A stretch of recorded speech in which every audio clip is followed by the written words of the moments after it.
Palalawigan ng pamahalaan ng 60 araw na moratorium sa pag-aangkat ng bigas para protektahan ng magsasaka at patatagin ang presyo. Tinatayang 15-30 araw ang extension. Sa Quezon City, may mga pansamantalang pagsasara ng kalsada ngayong araw dahil sa QC Chinatown Mid-Autumn Mooncake Festival. Iwasan ang Banawe Corner, Del Monte at mga apektadong side streets hanggang gabi. Maganang daloy sa NLEX kaninang umaga, asahan pa rin ang spot build-ups pagbalik ng metro ngayong gabi.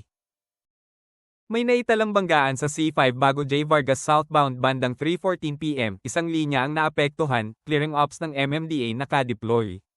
Tuloy-tuloy ang nakatakdang Maynilad maintenance window simula ngayon hanggang ika-5 ng Oktubre sa piling barangay ng QC, Manila, Caloocan, Navotas, posibleng humina o maputol pansamantala ang supply. Ngayong gabi sa NCR at kalapit probinsya, maulap na may mga thunderstorm. Bantayan ng Adves Oris at umiwas sa baha-prone roads. Lumalim ang pagpasok ng Israeli tank sa Gaza City ngayong araw, tumataas ang bilang ng nasawi at mahirap ang pagrescue ng sugatan. May inaasahang pag-uusap sa pagitan ni PM Netanyahu at US President Trump ukol sa posibleng ceasefire.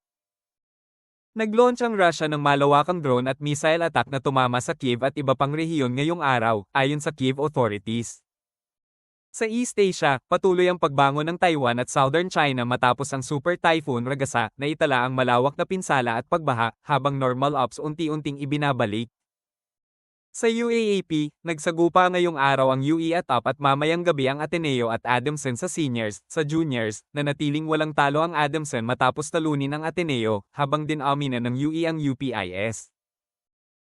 Sarado ang merkado ngayong linggo, huling sarado ng PSEI noong Biyernes, 6,027.12. FX reference nasa bandang 58 piso at 10 sentimos kada dolyar, babalik ang trading bukas. Inaasahang mixed price movement sa Martes, rollback sa gasolina, posibleng dagdag sa diesel, kerosene, final numbers lalabas Lunes M. Ilang LGU nag-announce na ng class suspensions para Lunes, i-check ang official pages para sa updates.